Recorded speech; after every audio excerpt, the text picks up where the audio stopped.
Hi, hello everyone, welcome into my channel. My name is Jer. Now before we delve too deep into this, I want to address the elephant in the room. My eyes are really puffy and look weepy because I have to bring my cat in to let him have his final good night. We've been prepared for it for a while, but it's just hitting me really hard. But I really wanted to make sure that I talked about this. Any good vibes as we go forward is appreciated. I'm not sure if I'll do a review next week. I'll see how I'm feeling after everything happens. So let's talk about this episode. We are talking about Drag Race Season 17, Episode 4. This episode is called The Bitch I'm a Drag Queen. The girls are freaking wrecked over Lucky getting eliminated, and I feel the same way. I did not think Lucky was going to be the first out. I thought she would have a lot longer of a run on the show based on that promo. I thought her original ideas would be celebrated, but I also didn't think that she was going to sabotage herself by going completely out of the box unnecessarily in the first competitive week. Joella got a pretty big storyline this week because not only is it her week to go, but also a lot of the competitors seem to not really want her there. And I can't help but wonder if that got in her head a little bit. Sometimes when you're underestimated in a competition and you're feeling the pressure of everyone wanting you gone, you sort of self-manifest that you too should go. We have certainly seen this in other reality competition shows. We jump immediately into the challenge. There is no mini because this is a big one. And I imagine this was a couple production days because we even got an entire chunk of time cut out. And that was the recording time. And to be honest, I'm not even mad that that got cut. I hate watching the choreography and recording sessions. I'd rather just have more time on the runway. I'd rather have more critique time. And we also get some very gratuitous shots of Bruno's girth. The challenge is to do a lip sync and a performance to a previous big moment on Drag Race. And considering that this cast has been quoting the series non-stop, I think this was a perfect time to incorporate this challenge. It's basically a remix of that season 5 challenge where they had to lip sync to Untucked moments. Except this time we're not limiting it to Untucked, we're doing things across the board. Granted, there were mostly Untucked moments, but some of them were non-untucked. I was kind of surprised at moments like Jessica Wilde's maybe guacamole speech wasn't in there because I think that is an iconic moment. I was surprised at some other things that got put in here, but I'm still really happy at what we saw. And I also feel like Rue is probably asking her mic, who's Alyssa Edwards? Oh, that's right, the one we just crowned in Global. Right. The one without the chin. Beat Jimbo in a lip sync? I remember Jimbo, but I don't remember Jasmine. Is that the one who said that RuPaul's Drag Race fucked up drag? Different Jasmine. Huh, I don't remember her. And can I just say, I feel like this challenge inspired a lot of performative shade from the other queens in the competition. If I were in this show and I knew that we were only a couple episodes in and we got a challenge about recreating iconic moments in Drag Race, that would make me think, have I made a moment yet? Have I stamped myself on this competition as being either an instigator or a famous quoter? Because so far, a lot of them in their own personal interactions or in their confessionals have been quoting old episodes and old seasons. And so I would then wake up a little bit and think, I don't know if I've been myself. I don't want to regurgitate Drag Race, so let me say something that no one else has said before so I can have my moment. And there was this whole section where the girls are reading each other and throwing shade, but a lot of it felt like I'm being observed. I have to make a moment here. It didn't feel like a natural shady moment. Performative, again. And it sort of seemed like they were struggling to create their own legacy sound bites. So let's jump into the runway and then we'll talk about the challenge itself. And same to last week, I will be ranking the girls based off of how I thought they did in my onion. I also gotta say, I feel like Rue was really low energy this week. I don't know if she's getting sick, if Miss Mama is tired of this season already, but she seemed like her energy was about down here. So the runway category is quilted for your pleasure. I love this runway category idea. Quilts are something that could look bulky and cumbersome, and so I was a little worried going into this challenge that maybe some of them would look a little bit like they were swimming in their garments. I don't know what I wanted from this challenge. It seems like a prompt you could do something structural with. Seems like a prompt you could go really out of the box with. So let's go in reverse alphabetical order. We've got Susie 2 out here. I commend Susie for changing up her makeup. She hasn't been asked to change her makeup, but showing it this early shows some versatility, and now she can do her Betty Boop the rest of the season. I did not appreciate Michelle saying that normally she does Betty Boop makeup and that it doesn't look good on her. Michelle is crazy. Her makeup looks fine, and I'm sure it looks amazing in a nightclub. And that is where she's going to continue to perform after Drag Race. So I hope Susie does not incorporate any of Michelle's BS critiques.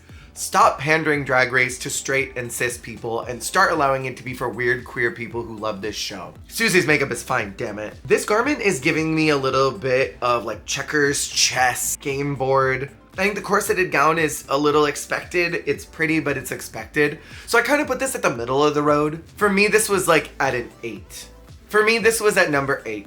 Next up, we have Sam Starr. We've seen this reference a few times. I mean, this, in my head, triggers a Hairspray on Broadway response.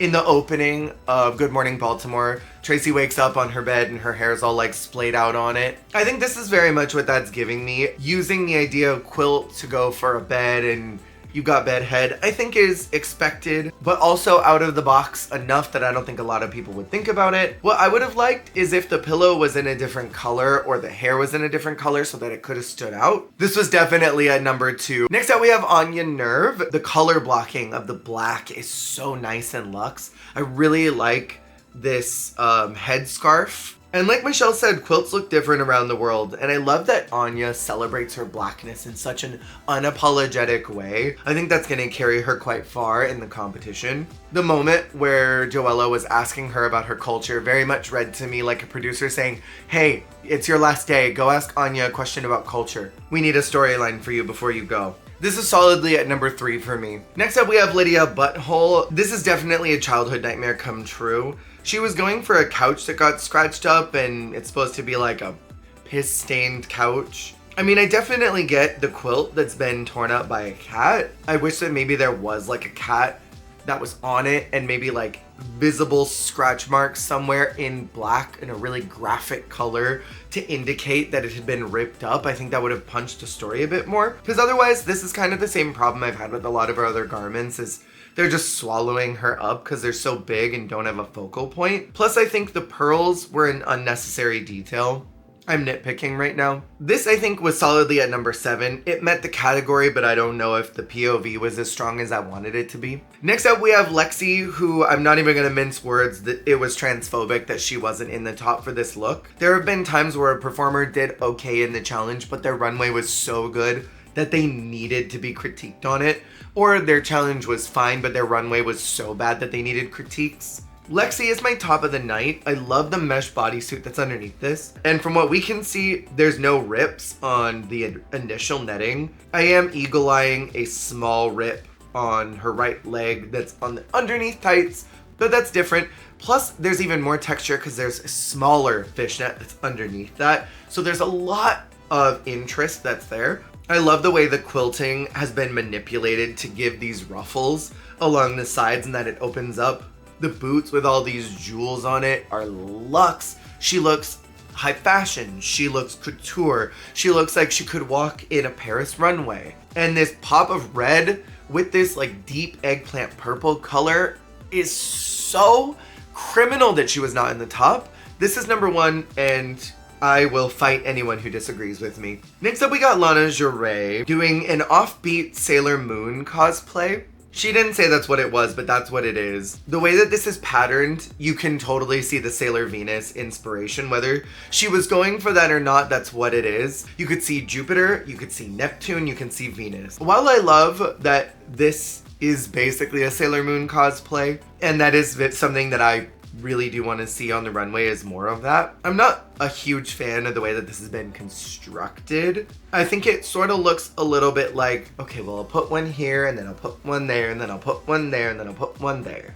so clue. You know what I mean? But I think her shape looks lovely. Lana's at number 11 for me for this look. Next up, we have Corey King in a Plain Jane bodysuit. And I agree with the judges. I think Plain was trying to sabotage her here. To me, Corey has the least Corey POV. This looks like a Plain Jane look. This looks like something that she would have come out in season 16, and that bothers me a little bit. I don't think the boots are harmonious with this outfit, and I don't think the outfit is harmonious with itself. I do quite like this deep cut showing off the breasticles, and I love the necklace matches the outfit, but this print is so loud and obnoxious. But it's not saying anything, it's just loud. And then the little stewardess hat doesn't make sense with the rest of the look. This whole thing, I hope, goes in the garbage when she's gotten off the show. It's not good. And then we've got these like tassel-y things that are lining the sides, and those also don't make sense with this. You could maybe make an argument that this is one of those really ugly grandma pillows. Blech. I just don't like it. I don't like it. This is number 12. Boots. Speaking of booger boots, we have Joella next in what is objectively the biggest boot of the season. I think Joella was trying to get the golden boot this year. It has no shape, no POV, it doesn't even have a lot of creativity to it, but apparently she wasn't the only one who did this. Hormona had an alternate, which was like an oven mitt, I think she said. I don't know why you would do this without a reveal. I would have worn this and then taken it off, and then there was a sleeker version underneath. Because this doesn't even have a campy point of view. The RuPaul on the back was very whatever. It just didn't work for me.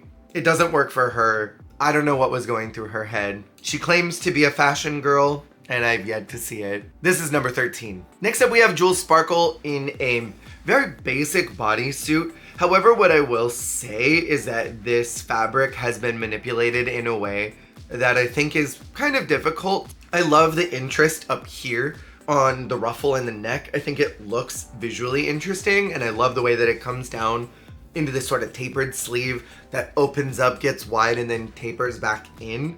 There's something very nice about that, plus the zippers on the wrist are a nice detail. I love the hair with this, and I love that it trains out in the back. Trend alert, open front, train in the back. And even though it's a bodysuit, I think it's well made. My biggest compliment is that she put on some pasties, because nothing bothers me more than nipples on the runway. I just don't like them. This was interesting, but also safe. I put it at number 5. Next out, we have Hormona Lisa in what was meant to be an inspiration of Dolly Parton's Coat of Many Colors. You know what? I think I had a blanket that looked just like this in the 90s. The colors are very 90s coded. It's that sort of washed out jewel tone that we were all so obsessed with back then. I think it looks the way that it's supposed to. It's just a silhouette that I think is a little bit expected. She is this season's Bianca Del Rio, and I feel like Rue is gonna let her get away with the silhouette a lot of times. Overall, I think my problem is that I was bored with it. It's at 9 for me. Next out is Crystal Envy, who was one of the only ones to do a true proper reveal.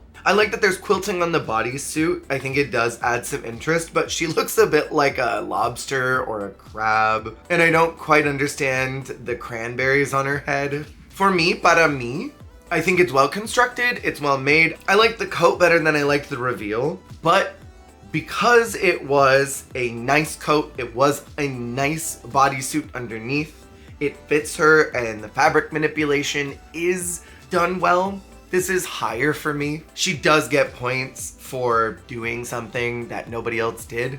And so for that, I put her at number 4. I want to say something maybe controversial right now. I don't know what Crystal's POV in drag is as of right now. We've gotten a lot of variety of looks. We've gotten a lot of variety in performance. Her face is one of those mugs that is so CUNTY. And so I'm expecting that type of energy from her, but she kind of comes off like a goofball. I don't quite know what her angle is right now, and I'm hoping that becomes clearer as we go. Because as of right now, I could see really any of these girls wearing this. A lot of the other outfits we've seen so far, if I were to take them off of them and put it on someone else, I would think, I don't know if that's you. Like even Lydia's outfits, they're swallowing her and they lack shape.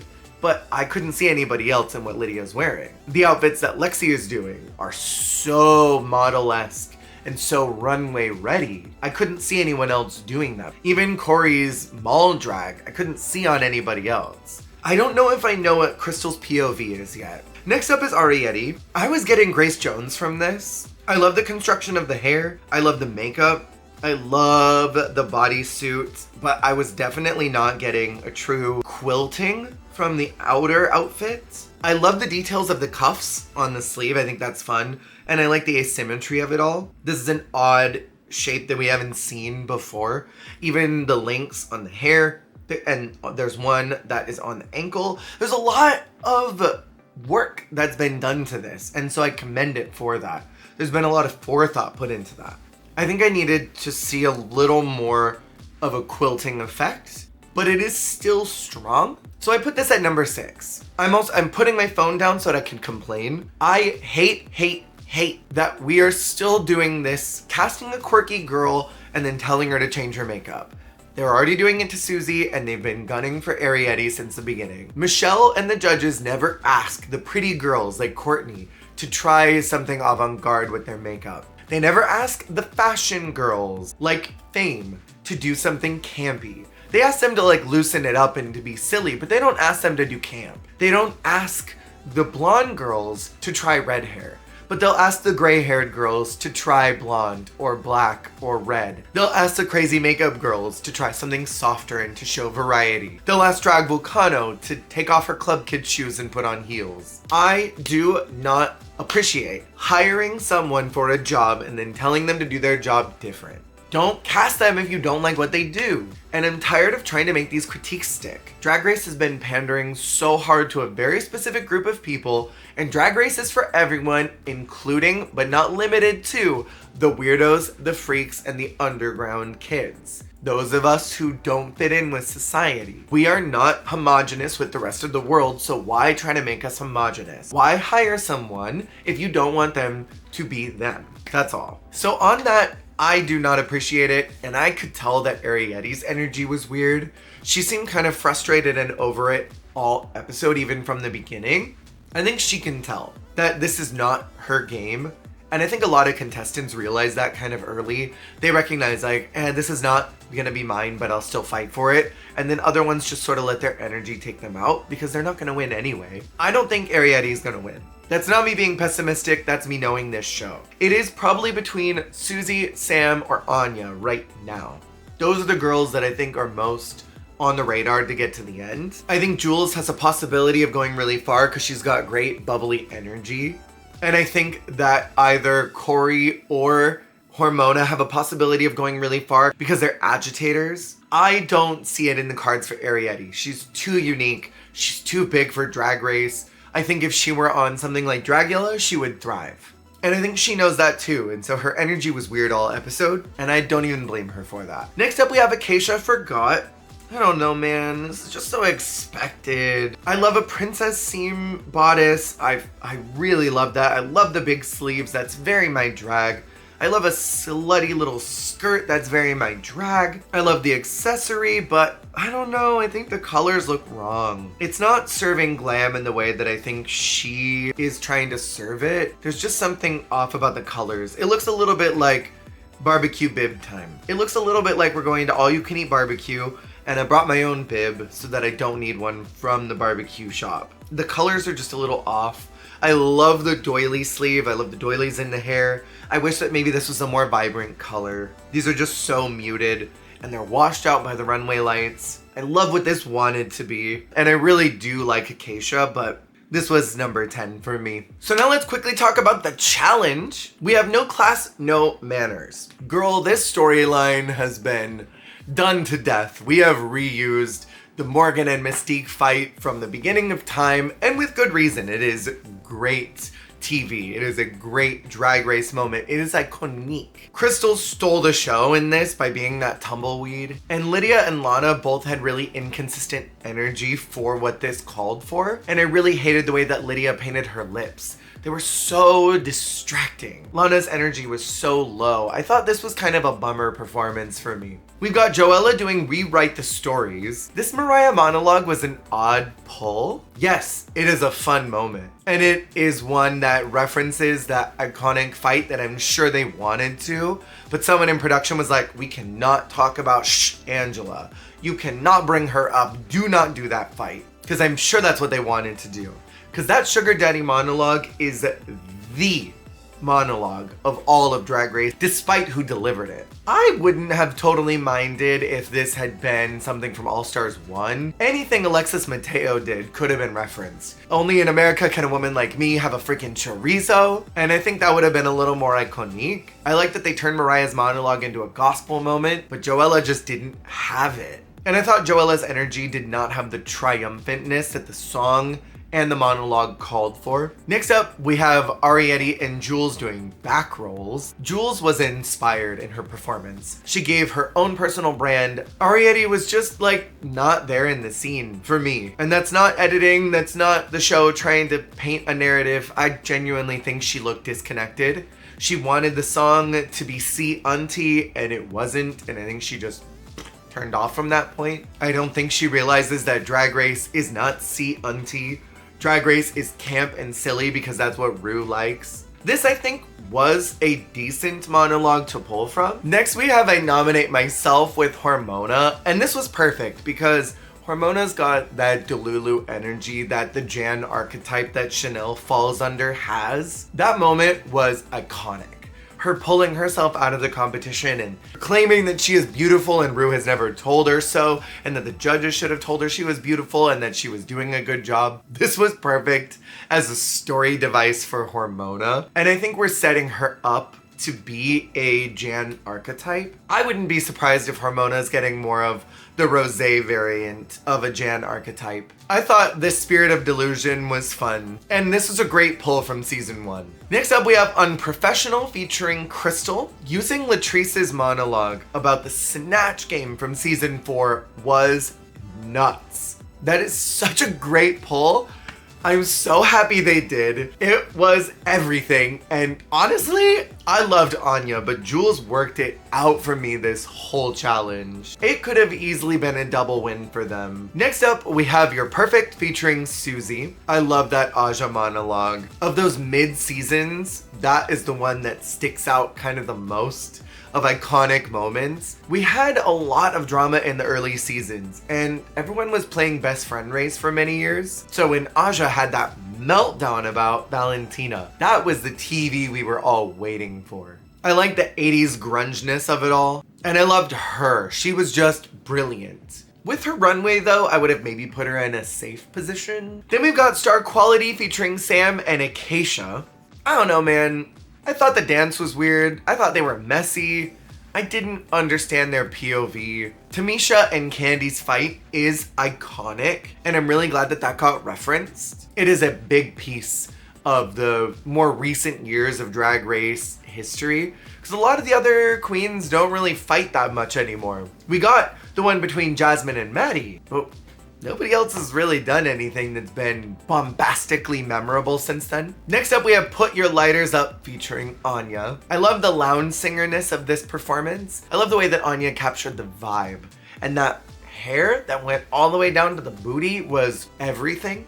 It was so smooth and sleek and shiny. And I loved her energy in the performance. She was sultry. She was controlled. She had that lounge singer thing. And she moved just enough to punch the lyrics and to punch the melody and stole the show for me.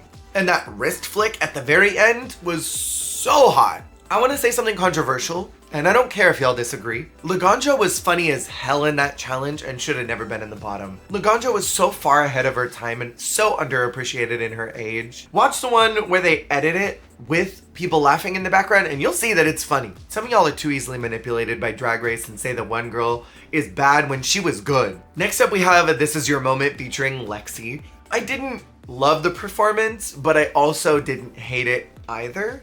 I think she was very solidly middle of the road energy, but I think dying at the end was funny. It was dramatic, it was odd, it felt very much her personal brand stamp. And I mean, what else are you supposed to do when that's your song? And then we've got Glamazon Bitch featuring Corey. I love me some Kennedy Davenport, and I love that entire speech talking about her death becomes her runway. I like what this wanted to be, and I like that Corey wanted to reference her look last week, But I agree with, I think it was Anya who said that the colors were just too similar and it didn't translate that they were different things. And for me, I thought it was a little too conceptual and it didn't have enough of a POV. I agree with Carson, the jokes should have been funny and the physical comedy should have been funny, but it just wasn't. So overall, I liked what this challenge wanted to be. I love that it referenced old episodes of Drag Race. I would have loved if this had been carried through on the runway to who's your favorite queen,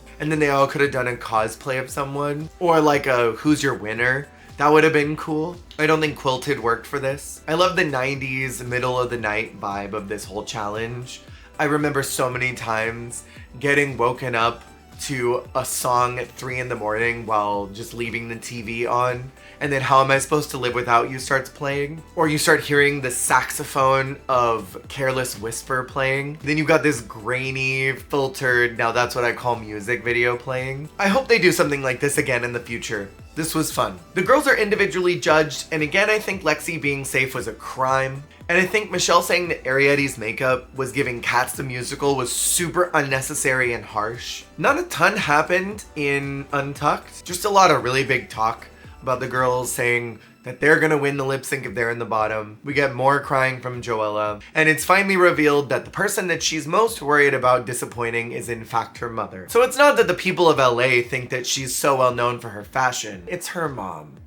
She is immediately announced as bottom 2. Anya is then given the win for the challenge, and I totally agree. I think it could have easily been a double win between her and Crystal, but I do think that she deserved it. And then Corey is called as being the other bottom 2, and the lip sync song is Buttons by Pussycat Dolls. Girl, finally! Why did it take so many years before we got this song? Why did we have all of these awful vintage songs along the way before we got Buttons? This is a classic drag number. Joella showing the back of that quilt at the beginning of the song rather than taking it off was such a mistake. It did not translate as being Rue doing the rap. And then when she finally did have to do some of the rap, she didn't know one goddamn word of it. And then when that mattress came off, I think I heard Michelle say, "Thank you." Thank you. That gagged me. And then Corey proceeded to eat her up, the fashion diva of LA. This was a great performance by Corey, and it was nice to see her perform it. I hope we get more Pussycat Dolls in the future because it is a crime that we've only had, what, like 3? We had that one in season 5, this one, and then they did Hush Hush up in Canada versus the World. I can't think of any other Pussycat Doll songs they've done. Joella is not the producer pick to get the lever. I feel so bad that Michelle has to do this from week to week to week.